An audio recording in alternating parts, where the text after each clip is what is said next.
همیشه بخند و سر و ببر از دلا، دوباره بلند شو امید و ببر از کجا، با پرچم بالا هم سفر ما هر بگیر از رویا، از شب غم تا سحر ما جانمون از فردا، هر پنجشنبه با ما پیک شادی. سلام و درود به همه شما هموطنان عزیز و یاران همیشگی پیک شادی. برنامه این هفته رو با درود به همه هموطنان به پا خواسته آغاز می‌کنیم و به بازنشستگان شریفی درود می‌فرستیم که روزهای هفته گذشته رو به روزهای خیزش و عصیان تبدیل کردند و خواب خامنه‌ای و آخوندهای حاکم رو آشفته کردند. همینطور دستمریزاد میگیم به اشرف نشان‌های پرشور و سخت‌کوش در سوئد که در جریان کارزار درخشان خودشون سیرک مزدوران وزارت اطلاعات رو برهم زدن و درسی فراموشی ناپذیر به رژیم آخوندی و مزدورانش دادن. این جلوه ای از همبستگی مردم ایران برای تحقق آزادی در سرزمین شیر و خورشیده. ایران بی تردید آزاد می شود.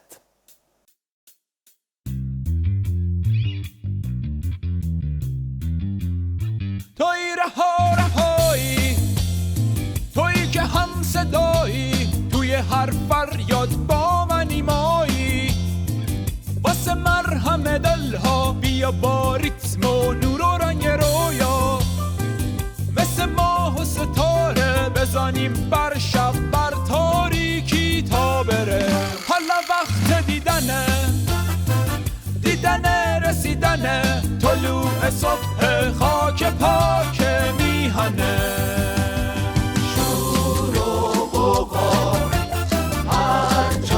هر جا از ما با ما شور و غوغا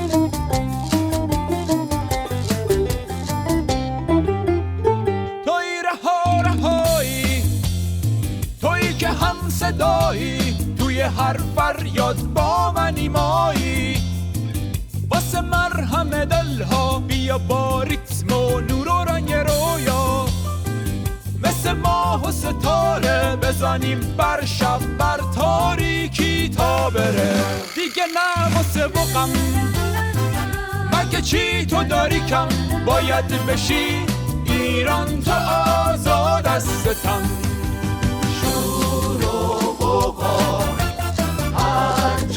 هر جا از ما با ما شور و غوغا هر جا از ما با ما شور و غوغا.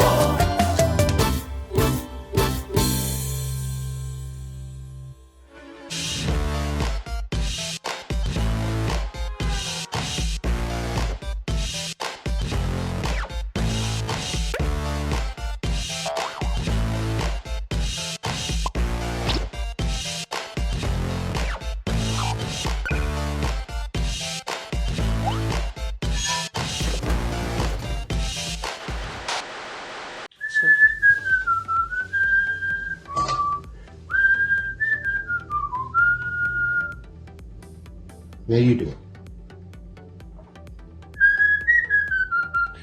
No, do it properly. Come on, we can do it.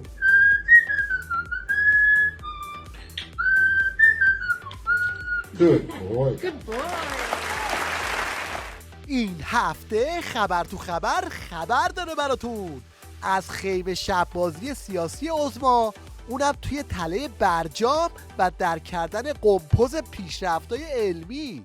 ایشان با اشاره به پیشرفت‌ها و ابتکارهای علمی و فناوری جمهوری اسلامی ایران در سالهای اخیر افزودند این گام‌های بلند در شرایطی برداشته شده است که سنگین‌ترین و بی‌سابقه‌ترین تحریم‌ها و فشارها بر ملت ایران تحمیل شد و آمریکایی‌ها خودشان نام آن را فشار حداکثری گذاشتند. این ادعاها اونم تو چنین شرایطی بلافاصله به سمت خود عظما برمیگرده. یه چیزی تو این مایه ها.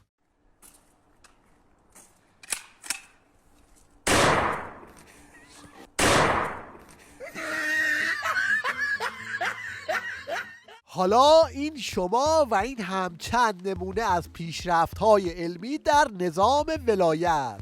از سازه ها شروع کنیم. امروز اومدم منطقه نیاوران برای بازرسی جوش این آرماتورا که خیلی جالب بود که اتصالات سازه فلزی همسایه بغلی توجه من به خودش جلب کرد. نگاه کنید، این هم منطقه نیاورانه که این پیشمورها کلن شله. این ساختمان همسایه بغله، نگاه کنید همه شل. متاسفانه من نمیدونم چجوری این پیمانکارا حاضر میشن که با جون مردم اینجوری بازی کنن. ببینید اینجا اصلا یه دونه پیچ که اصلا رد نکردن، اون یه دونه پیچی هم که رد کردن کلن مهره نداره. این یکی هم که شده. صنعت خودروسازی هم که دیگه نیاز به گفتن نداره. سوژه انواع و اقسام طنزاست. چند وقتی که شما دنبال خرید محصولات ایران خودرویید؟ هست یه 6 7 10 سالی هستش میخوام پرایدی بسونم. به به سلامتی. پراید به نظر شما ماشین خوبیه؟ پراید ماشین نه خوبی نیستش. خب پس چرا میخرید؟ مرض داری. خب ماشین این مال خودمونه، ایران خودرو نمیدم بهمون دیگه. چی بسونی؟ خارجی بسونی؟ همینا به زور رسوندم. خب ببینید ایران خودرو یه طرح برای افزایش جمعیت گذاشته، به این صورت که مادرایی که داره چی گذاشته؟ یه طرح برای افزایش جمعیت. طرح افزایش جمعیت ایران خودرو. خب بله به این صورت که مادرایی که داره 2 فرزند باشن میتونن پراید ایران خودرو رو با قیمت کارخونه دریافت کنن. حالا به نظر شما این طرح خوبیه؟ این طرح برای افزایش جمعیت نه، طرح خوبی نیستش. بهترین طرح برای افزایش جمعیت اینه که کارخونه رو پلان کنن، دیگه ماشین تولید نکنن، کشته ندیم، خود جمعیت میره بالا. اینا خودش داره جمعیت کم میکنه. خلاصه ای که ماشین عظما تو سربالایی بدبختی‌ها بد جوری بک زده.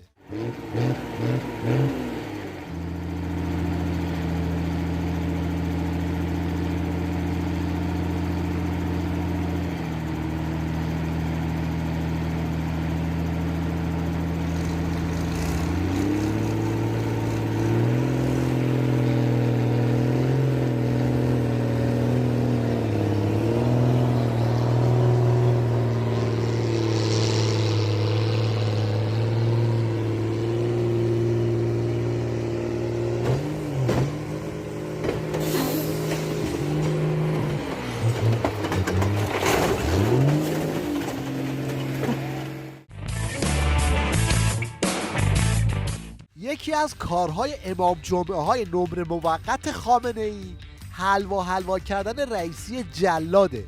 اینطوری میخوان روی خرابکاری های رئیس جمهور خامنه ای ماله بکشن. ایشون واقعا مرد جهادیه به فضل پروردگار، مرد جهادی پاک، اهل تقوا، اهل توسل، دل رقیق و نورانی. من همین دیروز تو هلیکوپتر که همراه ایشون بودیم، در مسیری که میرفتیم تو این مسیرها چندین بار اشک تو چشمای ایشون حلقه زد و توسل در همون حالی که ما داشتیم صحبت میکردیم. این هم جواب مردم به مالکشی های آخوندا.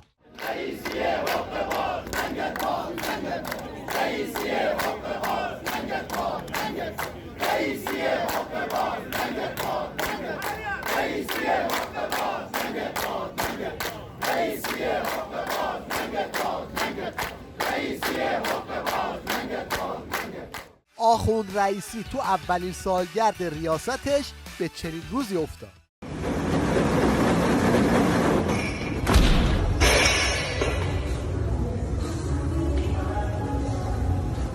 از اون طرف آخوندهای شلمغز زور میزنن تا یه جوری به طلسم شکسته ولایت بند بزنن.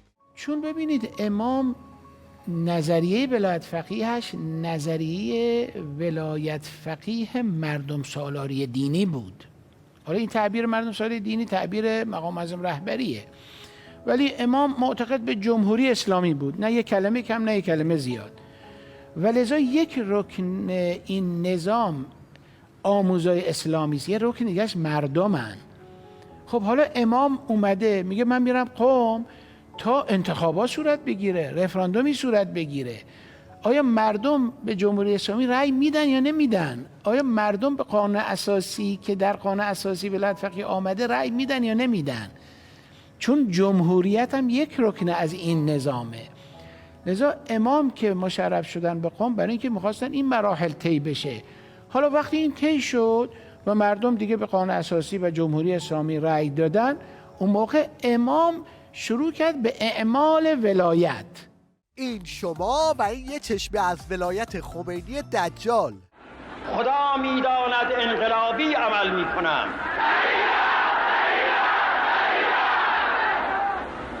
میایم تهران و رؤسایی که مسامحه میکنند با آنها انقلابی عمل میکنند. باید با شدت بهشون عمل کرد و من شاید امروز یا فردا بسیاری از این احزاب را ممنوع اخطار کنم و اعلام کنم و نگذاریم هیچ نوشته ای از اینها در هیچ جا و هیچ اثری از اینها در هیچ جای مملکت نگذاریم که هیچ بروز کنند. تمام نوشته هاشون را از بین میبریم. و این هم حرف مردم درباره اصل ولایت فقیه.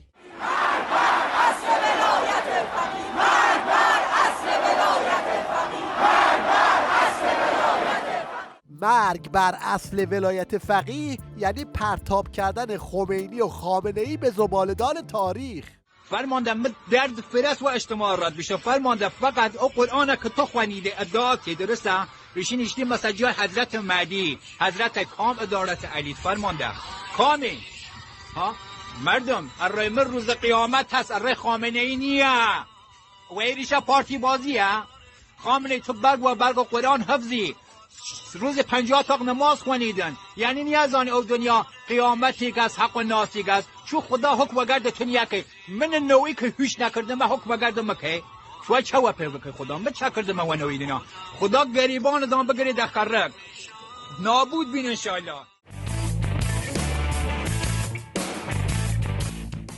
در هفته‌ای که گذشت دست و پا زدن آخوندا برای تبلیغ روزه سلام پسمانده همچنان ادامه داشت. این سرود با توجه این که استقبال بی‌نظیری ازش صورت گرفته در کشور ما و در همه کشورهای اسلامی، مخصوصاً در بین شیعیان و عموماً مسلمانان، به نظر میاد که عنایت خاصی در این سرود از ناحیه مقدسه سلام الله علیه صورت گرفته. این هم یه نمونه از عنایات خاص به این سرود ولایت پسند.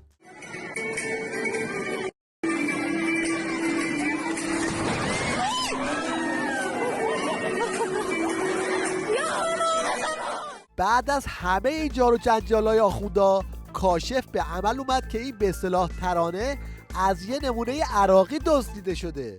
تملیه السعاده دنیامون بغاره عمری بلا هوا دنیا بدون تو ما بی سعاده معنایی نداره مهدی یا امامی عشق روزگارم عمری لا تجینی تملیه السعاده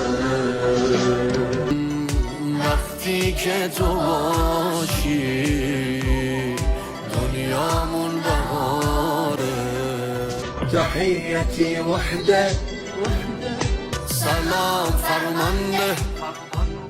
مردمم در فضای مجازی همچنان مشغول تمسخر این کار به اصطلاح فرهنگی آخوندا هستند. سلامتی نسل غیور جامانده سلام فرمانده سید علی دهریه نبدی هاشو فراخنده سلام فرمانده بیا من بیا. این کلیپ هم در فضای مجازی خیلی مورد توجه قرار گرفت و در واقع یه تو دهنی به خامنه‌ای بود. سلام فرمانده سید علی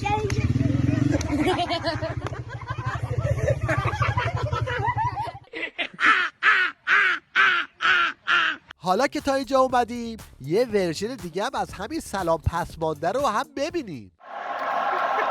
سلام فرمانده این حاج آقا از اون پرشنبه اینجا جامانده.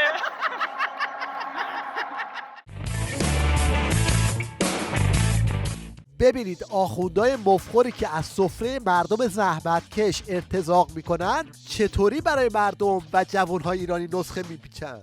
تو باید پول در بیاری، تو باید کار کنی، تابستون باید کار کنی. بهترین تفریح کار کردن، پول در آوردن. بچه‌ت پول در بیاره، باید بری جای کار کنی. یاد بدیم بهشون که این پول در آوردن لذت شما جهت بهش بدین، این نسل خودش یاد میگیره. میگه من این برنامه‌نویسیه رو کردم با کمک دوستم و فلانی و پول خوبی به دست آوردیم. یکی نیست بگه مگه شما پولی هم گذاشتید که مردم برن در بیارن.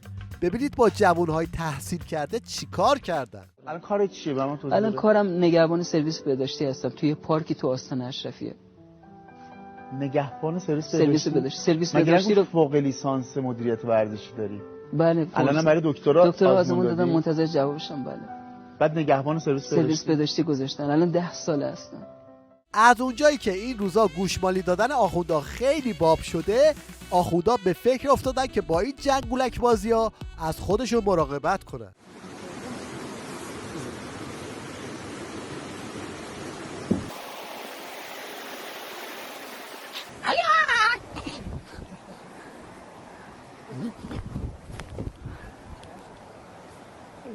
تهش یه چیزی مونده هنوزا. استاندار بیمغز یزد اومد با رئیسی حرف بزنه، کله ملق زد و گفت سلامت رو به جان باختگان میرسونیم. زنده باشید آقا. من سلام شما رو به همه مصدومین و جان باختگان و خانواده هاشون انشالله میرسونم. چشم. بله. پاسدار سلامی هم طبق معمول مشغول هارت و پورت و بادکنک بازیه. هنر و شاهکار این بود، هم قدرت ساختیم، هم کشور را. شهرهایمان آرام است، آباد است. البته آخر عاقبت این بالا و پایین پریدن های پاسدارا هم معلومه که چیه. خدا حافظ ای قصه عاشقانه. در پایان مشنگستان این هفته توجه شما رو به یه دوئت از رئیس جمهور قبلی و فعلی خامنه‌ای جلب می‌کنیم. जाती हूँ मैं जल्दी है क्या घर के जिया वो क्यों भला खुद से ही डरने लगी हूँ मैं प्यार करने लगी हूँ खुद से जो इतना डरोगी तुम प्यार कैसे करोगी.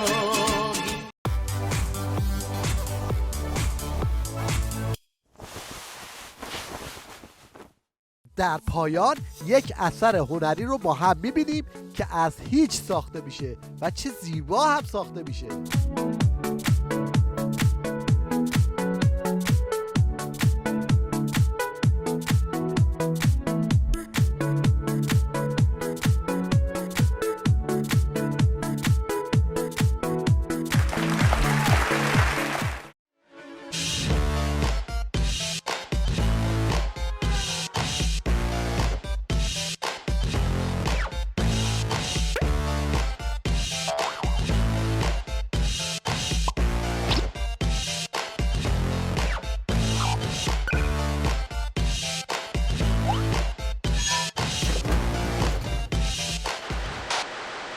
پارسال این موقع‌ها آخوند رئیسی وعده ساخت 1 میلیون مسکن رو میداد.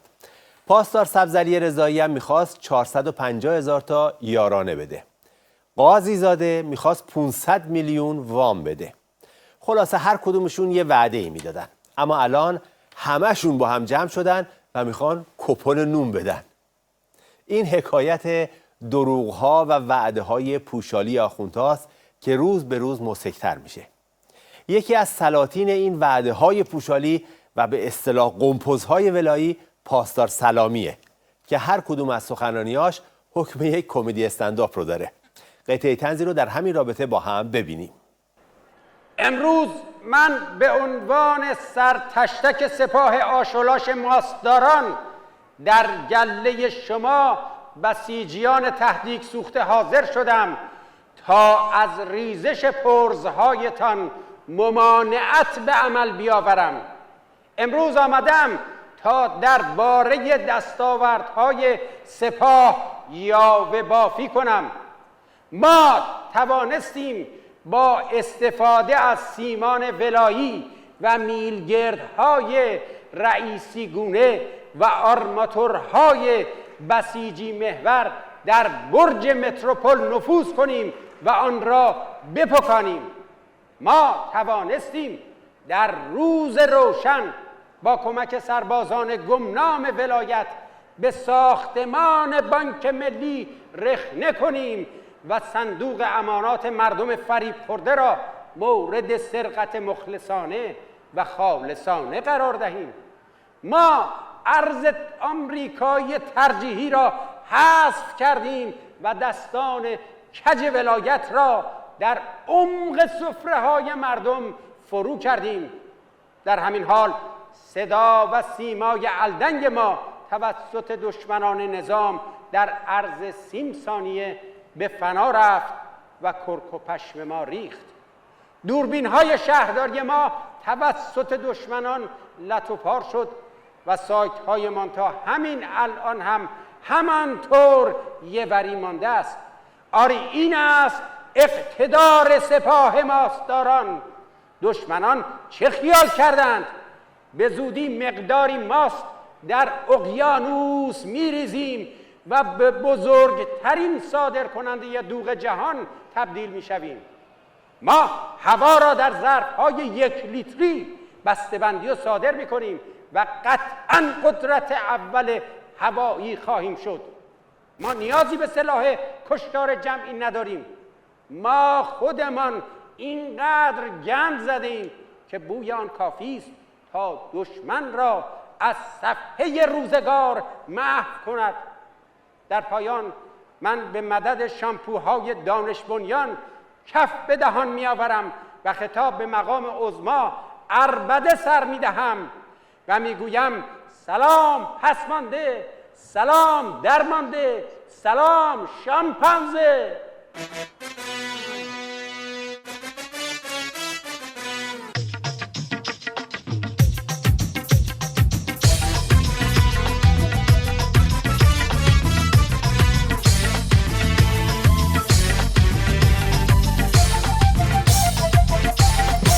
آی سپاه سیدلی این روزا رو منقلی، این روزا رو منقلی. تحریم و ریخته رو سرت شکسته شد اون کمرت. وای از تحریم، وای از تحریم، وای از تحریم، وای از تحریم.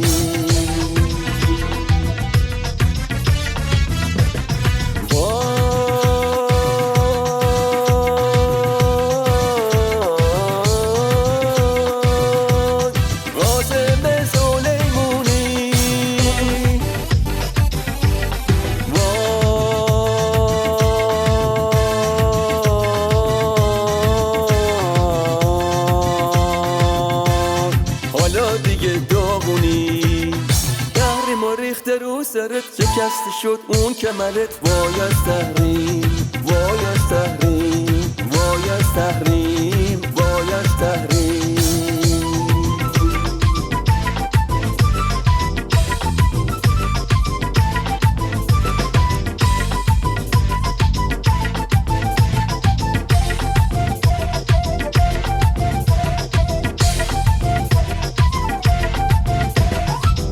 اسکله هات پارو میشن، پاسدارات جارو میشن، نیست واسه این درد و دوا سه دلیل انگاش هوا. دهر ما ریخته رو سرت، شکسته شد اون کمرت. وای از تحریم، وای از تحریم، وای از تحریم، وای از تحریم.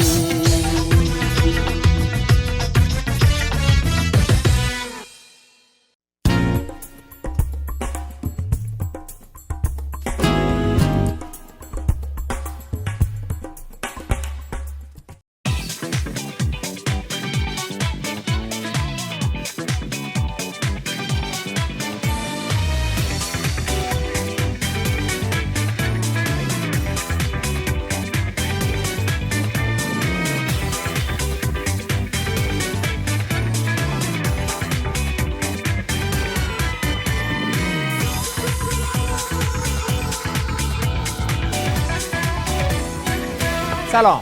سرقت هالیوودی اسم اپیزود جدید سریال گرفتاری‌های خامنه‌ای است که در ادامه زنجیره‌ای از بحران‌های قبلی یک بزبیاری جدید براشون پیش آورده.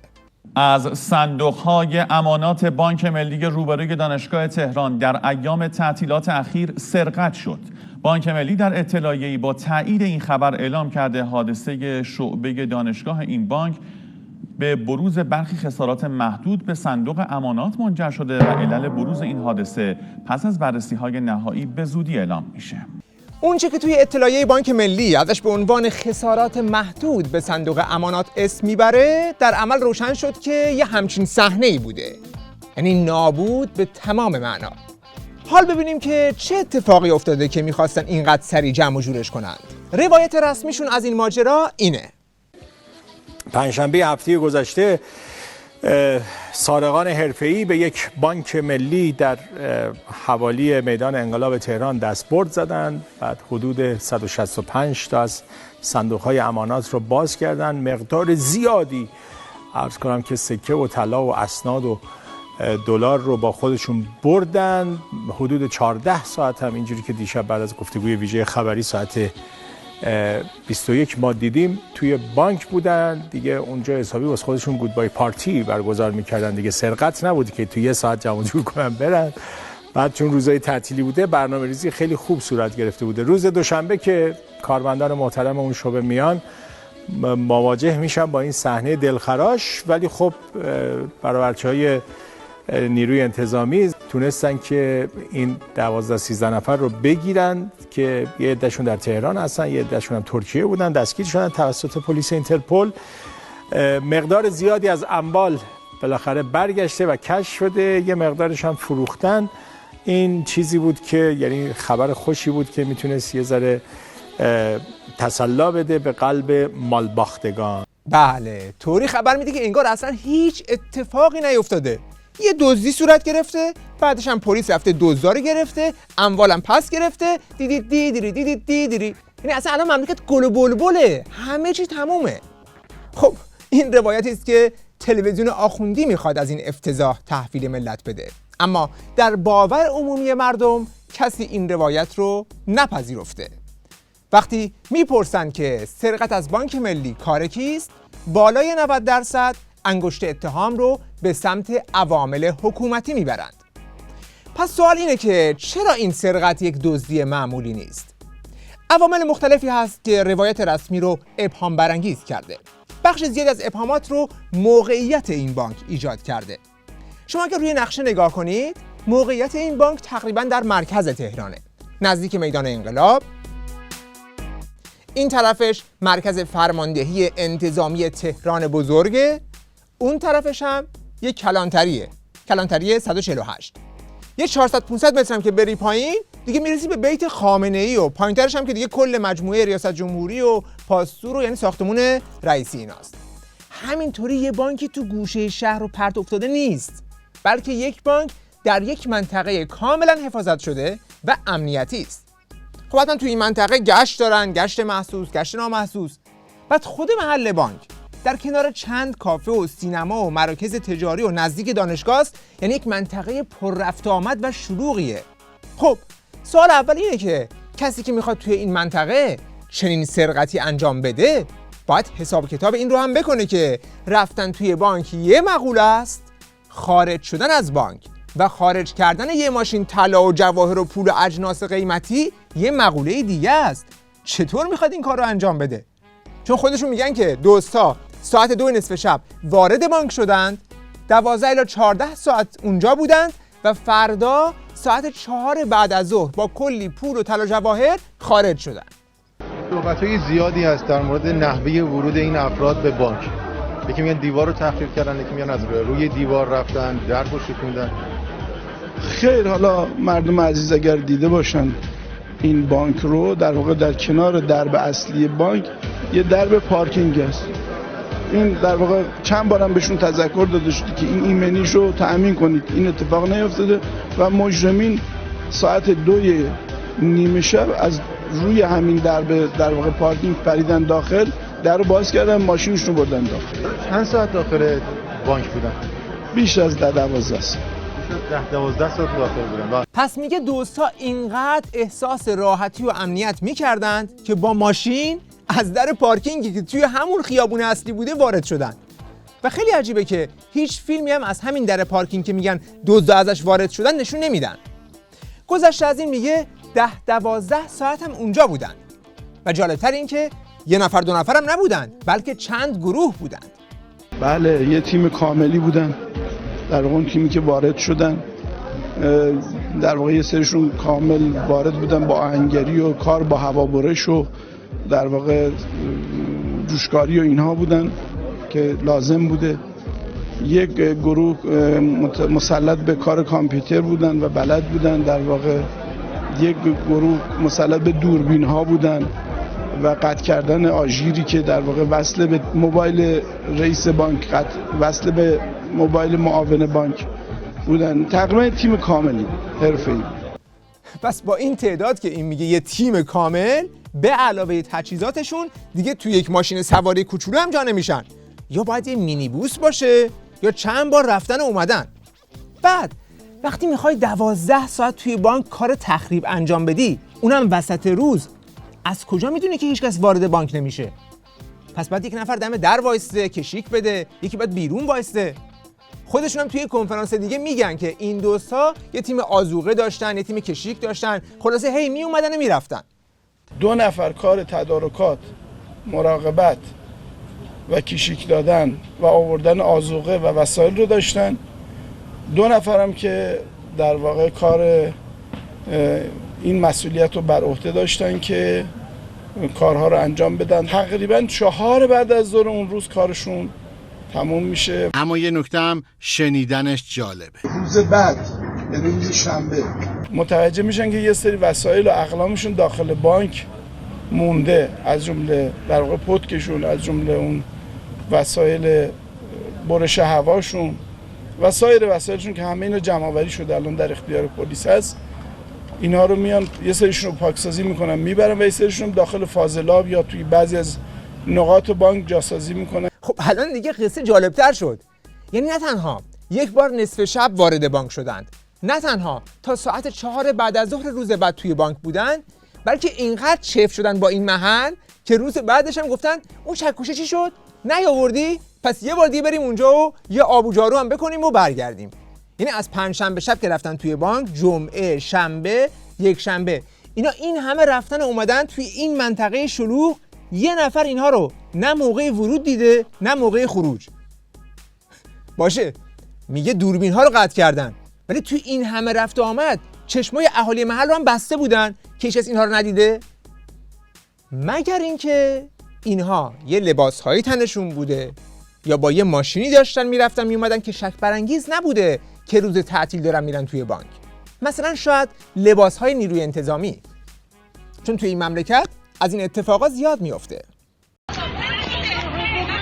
امروز 21/3/401 اتوبوس شرکت ایران پیما وسط راه کنار کارخونه فولاد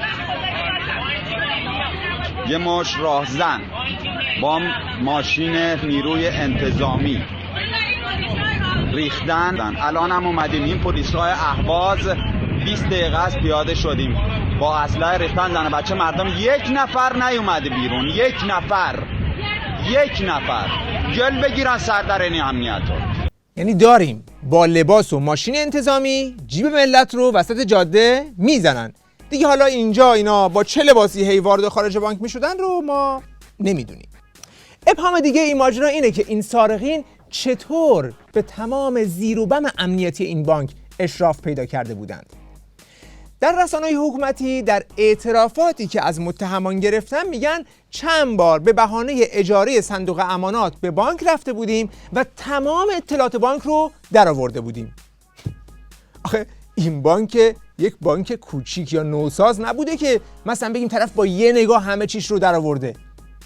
اولا اینکه ساختمون این بانک یک ساختمون بزرگ و معروف و قدیمیه. 60 سال پیش در سال 1962 توسط یک معمار دانمارکی به نام یورون اوتسون طراحی شده که توی رزومش طراحی تالار معروف اپرای سیدنی رو هم داره. یعنی خود ساختمون یه اثر معماریه. نمای داخلش رو هم اگر ببینی یه ورودی بزرگ با سقف بلند و کلی تو در تو داره. یعنی تو نمیتونی به عنوان مشتری 3 بار به این بانک مراجعه کنی، محل همه دوربین ها، مداربندی اونها، اتاق سرور، مانیتورینگ، تمام لایه‌های امنیتیشو در بیاری. چون به گفته مدیران بانک ملی این بانک مجهز به پیشرفته ترین مدارهای امنیتی بوده. بانک تمام اون لایه‌های امنیتی که حالا 8 لایه امنیتی است انجام داده بود. حتی اینا حدود 14 ساعت تقریبا طول کشیده بود که بتونن این اموال رو تخلیه کنن و از بانک خارج بشن. اینا نشانگر اینه که اون لایه‌های امنیتی از سیستم هشداردهنده، سیستم چشمی، قفلای مورد تایید پلیس، قفلای کتابی که قفل مضاعف هم زده بودن همکارای ما، سیستم تلفن کننده خودکار اعلام خطر، درب گاف صندوق 40 سانتی که سردارم ملاحظه کردن، سامانه حفاظتی آژیر خطر، سامانه نظارت تصویری، دوربین مداربسته. حتی این شعبه مجهز به سیستم تشخیص چهره هم بوده. این جدیدترین نوعی است که به محض ورود به خزانه سیستم تصویری شاید کمتر جایی وجود داره، ولی بانک ملی الحمدلله این سیستم رو نصب کرده بود که علاوه بر اثر انگشت که میفهمید الحمدلله مال زمانی است که سرقتی اتفاق نیفته. یعنی میگم الحمدلله سیستم چهره شناسی وجود داشته، سرقتی خب رخ نداد، ولی اینکه این سیستم بوده و سرقت هم اتفاق افتاده دیگه من متوجه الحمدلله نمیشم. پس این همه اشراف اطلاعاتی به تمام این لایه‌های امنیتی از کجا به دست اومده بود؟ چون توی روایت رسمی از قول متهمان میگن که اینا میخواستن 1 ماه پیش توی تعطیلات عید فطر بانک تجارت رو بزنن، ولی چون دستگاه هوابرش رو با خودشون نبرده بودن موفق نشدن، بعدش به این فکر افتادن که بیان بانک ملی رو بزنن. پس یعنی تمام این اطلاعات 8 لایه امنیتی بانک رو در کمتر از 1 ماه با 4 بار مراجعه به صندوق امانات کسب کردن. والا 13 یار اوشن هم نمیتونستن با 2 تا مراجعه به صندوق امانات همه چی رو در بیارن. مگر اینکه باز بگی اینها با لباس نیروی انتظامی وارد شده بودند که تونستن همه چی رو چک کنن و در بیارن. و نکته مهمتر این هستش که همین بانک رو 1 ماه قبل پلیس پیشگیری میره و این موارد ضعف ها رو به ایشون گوشزد میکنه. بله، اینطور که به نظر میاد به طور اتفاقی دقیقاً 1 ماه پیش یک گروه از نیروی انتظامی تحت عنوان پیشگیری مأموریت پیدا کردند که زیر و بم امنیتی این بانک رو چک و بررسی کنن و همه سوراخ سنبه ها رو هم درآوردن. یکیشون رفته پای تابلو فیوز ها، یکی چک کرده کدوم دوربین ها رو قطع میکنه، اون یکی هم چک کرده آره این سیمو قطع کنی دوربین قطع میشه، هارد های دوربینا کجاست، کجا اینا رو ذخیره میکنید، پاس کامپیوترتون چیه ما باید چک کنیم. یعنی همه چی رو خوب مسلط شدن. بعد هم یه گزارش دادن که این در پارکینگ رو روغن کاری کنید خوبه. حالا سردار رحیمی فرمانده تهران بزرگ امروز گفتن که ما سند داریم، 1 ماه پیش ما این ناایمنی بودن رو به بانک اعلام کردیم و گفتیم برطرف بکنن. وگرنه هیچ طور دیگه‌ای کسی نمیتونه این همه اطلاعات رو کسب کنه. حالا نکته جالب دیگه اینه که درست همین 1 ماه پیش هولوش همین گزارش ایمنی تنها نگهبان این بانک رو هم مرخص میکنن. متاسفانه بانکی نگهبان داشته 1 ماه قبل، نگهبانها رو مرخص کردن و تعطیل کردن و پس خیلی عجیبه یه شعبه بانکی با این همه قدمت هیچ مشکل امنیتی در 60 سال گذشته نداشته، کاملا هم مجهز بوده، بعد 1 ماه پیش از طرف نیروی انتظامی میرن امنیتش رو بررسی میکنن، تنها نگهبانش رو مرخص میکنن. بعد این دزدها هم تصمیم میگیرن که از همین شعبه سرقت کنن و به همه امورش هم مسلط میشن. بعد خود سرقت با یک اطمینان خاطر امنیتی انجام میشه که میتونستن با خاطر جمعی تمام دوباره به بانک مراجعه کنن و کلی طلا و جواهر و پول و اسناد و سرور و هارد رو هم خارج کنن. اونم کجا؟ تو یکی از شلوغ‌ترین و امنیتی ترین مناطق تهران و هیچ کس هم متوجه اینها نمیشه. یعنی حتی اگر ارواح هم میخواستن این کار رو بکنن حتما که متوجهشون میشد. به نظر شما میشه بدون تبانی با بالاترین مقامات نیروی انتظامی چنین سرقتی صورت بگیره؟ ببینید شعبه‌ای که از این سرقت شده شعبه بزرگی بوده. به لحاظ جغرافی در مرکز شهر تهران واقع شده. محله شلوغ که فکر می‌کنم به لحاظ رعایت اصول امنیتی جایی است که بالاخره خیلی توجه بهش هست. و نکته دیگر این که ظاهرا نزدیکی اونجا هم یه پاسگاه نیروی انتظامی ما داریم، درسته؟ نزدیک شعبه یه پاسگاه نیروی انتظامی داریم اونجا، درسته؟ بله، تو خیابان اصلی ما یه کلانتری داریم. یه کلانتری هم اونجا. ولی نزدیک این چسبیده باشه اونجا میخوام بگم تو مرکز شهر تهران بیخ گوش کلانتری از یکی از شعب بزرگ تهران صندوق اماناتش سرقت رفته و 4 روز بعد تازه وقتی من سر کار تازه متوجه شدن که این صندوقا نیست، خالی شده رفته.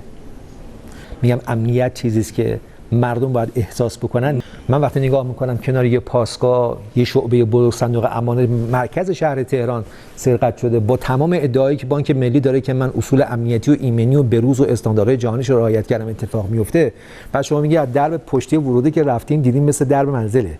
2 قفل کتابی زدم با یه دونه از این تجهیزاتی که آهن میبرن که کوله‌ای بوده هم میشده، این خیلی چیز سبکی، تونستن اون رو برش بدن راحت وارد بشن بعد ببرن بعد از کشور خارج بشن. یه مقداری ماجرا پیچیده است. ابهام بعدی روایت حکومتی از این ماجرا نحوه دستگیری و کشف اموال مسروق است. چون در بخش اول ماجرا این سارقین خیلی حرفه‌ای، کارکشته و باهوش جلوه داده میشن که بسیار پیچیده عمل کردن، رفتن تو تمام دوربین‌ها رو از کار انداختن، قفل چشمی، کتابی، لیزری رو شکوندن، بعد هم طوری خارج شدن که تا 4 روز بعد کسی متوجهشون نشده. اما در بخش دوم ماجرا که قرار بوده دستگیر بشن، همین سارقین یه باره ضریب هوشیشون رو از دست میدن و ما با یک گروه پتومت مواجه میشیم. یعنی این سارقین هیچ فکری برای خروج اموال از مملکت نکرده بودند و در اعترافاتی که ازشون پخش شده گفتن که چند تا هدیه برای عممون خریدیم، چند تا سکه هم دادیم، یه ماشین اپتیما گرفتیم، بعد هم بقیه طلا جواهر رو بار یک ماشین زدیم بردیم فرودگاه خمینی که از اونجا با هواپیما احتمالاً خارجش کنن که بعد اونجا دستگیر میشن. ببین این سناریو رو به فیلمساز هندی هم بدی میزنه تو صورتت. اینا بعضیشون عوامل مرتبط بودن، بعضیشون فروشنده اموال مردم بودن و بعضی از اموال مردم ها متاسفانه فروختن. تماما اینها کشف شده که حالا با هماهنگی که با دستگاه قضایی خواهیم کرد و با بانک مرکزی انشالله خواهیم کرد، اینها تحویل اون دوستان خواهند شد و در واقع از اون طریق تحویلشون خواهند شد. همینجا اعلام میکنیم به مال باختگان کسی به سمت پلیس آگاهی نیاد، چون ما 1 ریال هیچ کدوم اموال رو نمیتونیم به اینا اینجا تحویل بدیم، چون اینا باید مراحلش طی بشه و تحویل بانک مرکزی بشه و از اون طریق انشالله به مال باخته ها تحویل داده بشه. نکته بعدی ماجرا اینه که اموالی که به اصطلاح به سرقت رفته چطوری میخواد به مال باخته ها برگرده. همون ابتدا میگه یه بخشیش به فروش رفته که یعنی فراموشش کنید و رفت و تموم دنبالش هم نیایید. بقیه‌اش هم باید احراز بشه که صاحبش کیه. حالا چطوری؟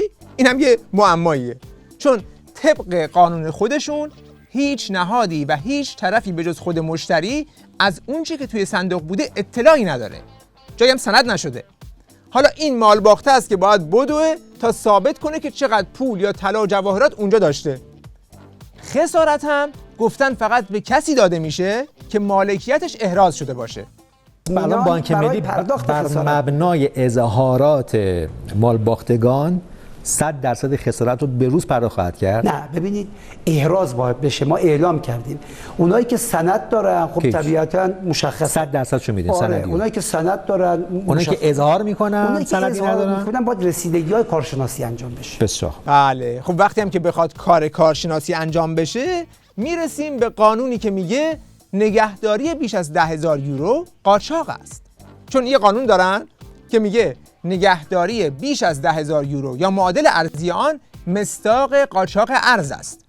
یعنی اگر کسی بیشتر از 10,000 یورو ارز تو این صندوقا داشته، الان باید بترسه که با خودش برخورد نکنن. چون همین الان با همین اهرم دارن توی رسانه‌هاشون مالباخته ها رو تهدید میکنن. فیلم منتشر شده از اموال سرقتی نشان میدهد که نگهداری این ارزها از سقف تعیین شده بیشتر است. اگر تخلفی رخ داده باشد و این افراد بر اساس قانون عمل نکرده باشند، ضروری است تا مجری قانون با این افراد برخورد کند. در یک کلام میشه گفت که فرضیه غالب در این ماجرا اینه که بعد از بالا کشیدن اموال مردم در مؤسسات مالی و بعد از چپاول مردم در بورس و انواع و اقسام چپاولگری‌های حکومتی به اسم فروش خودرو یا مسکن، این جدیدترین شیوه بالا کشیدن اموال مردم از صندوق اماناتشون هست که در یک سرقت نمایشی با همدستی مقامات امنیتی اموال مردم رو بالا میکشن. حالا هر کی جرأت داره بیاد ثابت کنه که این مال منه. و این هم بعد دیگری است از اقتصاد مقاومتی. وقت بخیر و خدا نگهدار.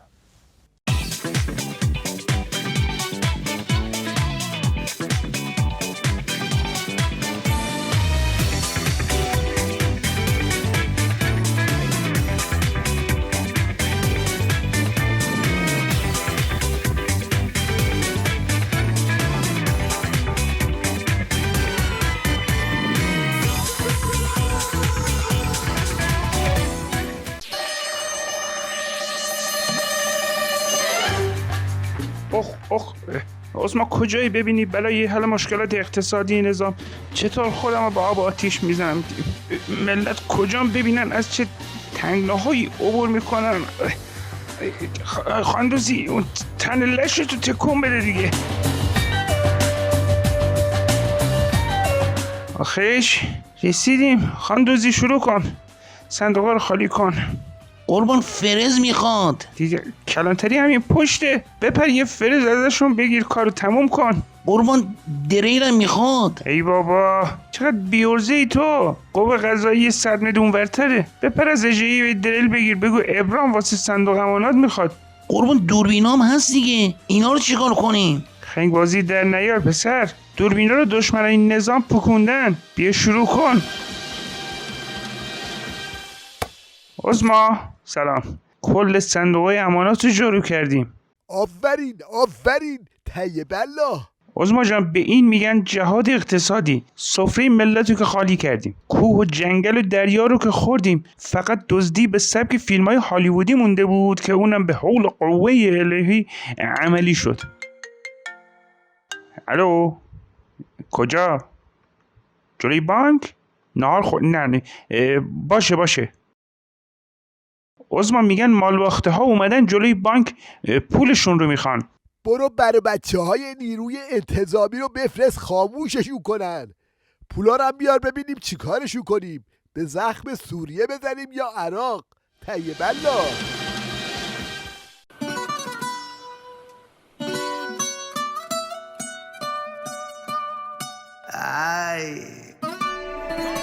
Sí, sabes que ya llevo un rato mirándote. Tengo que bailar contigo hoy. Despacito, quiero desnudarte a besos despacito. Firma las paredes de tu laberinto y hacer de tu cuerpo todo un manuscrito. Sube. Si te pido un beso, ven dámelo. Yo sé que estás pensándolo. Llevo tiempo intentándolo. Mami, estoy dando y dándolo.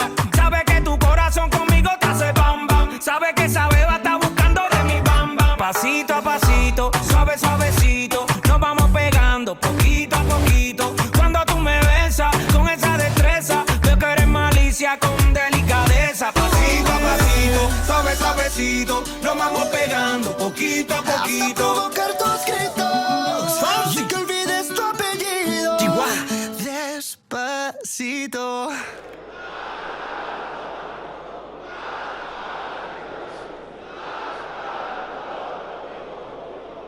حقه‌بازی و فریبکاری آخوندا علاوه بر فضای حقیقی در فضای مجازی هم بازتاب‌های خودش رو داره.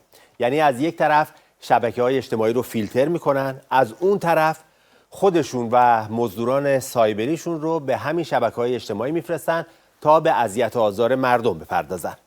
اما از اونجا که فاز سرنگونیه و عصر هم عصر اطلاعاته، دچار بزبیاری میشن. مدتی پیش کانال رسمی سپاه تروریستی پاسداران پستی رو از خامنه‌ای زد که 2334 تا دیسلایک گرفت. یعنی ببینید کار به کجا کشیده که حرف خامنه‌ای در کانال خودش هم دیگه خریدار نداره. این موضوع توسط سایر کاربرها مورد توجه قرار گرفت و در رابطه با اون توییت شد.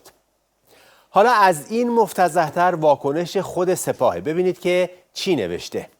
اینطور نوشته که پس از دستکاری لایک و دیسلایک های کانال سپاه سایبری توسط آلبانی نشین های مجاهدین، یکی از مجاهدین اسکرین شات از کانال سایبری سپاه گذاشته و توییت کرده که حتی صحبت های رهبر ایران در کانال های حکومتی هم خریدار ندارد.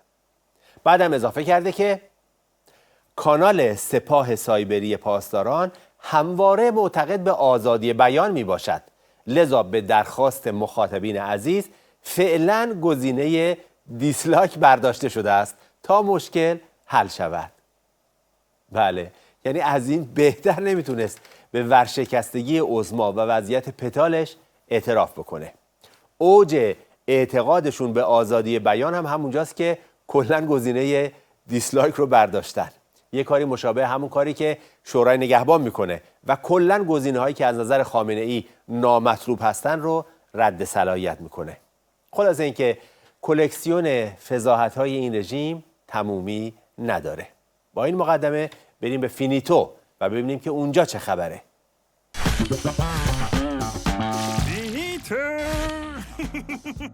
سلام کت خدا. ریس ریس تنها شدم، بدبخت شدم، کرک و پرم ریخته می باشندی. راست میگویید کت خدا. آن کت خدای قبلی یک خفه میگفت همه کاسه کوزه هاشان را همی جمع میکردندی، اما شما انقدر گفتید خفه که خودتان خفه شدندی. ساکت. حالا من یه ناله‌ای کردم، تو چرا پر رو شدی؟ یه راه حل چیزی بده. خب این چیه؟ تلمبه.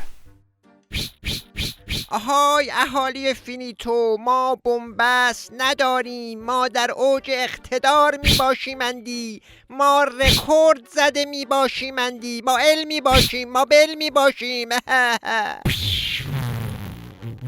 ریس ریس این صدای چیه؟ اخ کت خدا، در تلویزیون فینیتو رخنه کرده می باشندی. ما الگوی همه دهکده ها هستیم. کت خدا، شما ادامه بده، این سوراخ را در دهداری فینیتو ایجاد کرده می باشندی. ای بابا کت خدا، این که نشد که انقدر شما رخنه دارید که از این تلمبه کاری بر نمی آیندی.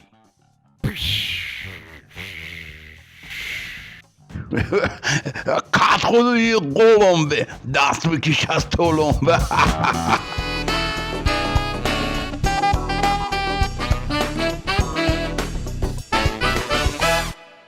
ای خشم به جان تاخته طوفان شرر شو، ای بغض گل انداخته فریاد خطر شو، ای روی برافروخته خود پرچم ره باش، ای مشت برافراخته افراخته تر شو. قیام مردم ایران همچنان ادامه داره و روز نشستن لبخند بر لبهای مردم ایران و شکفتن شادی در دلهاشون نزدیکه. تا دیداری بعد، خدا نگهدار همه شما.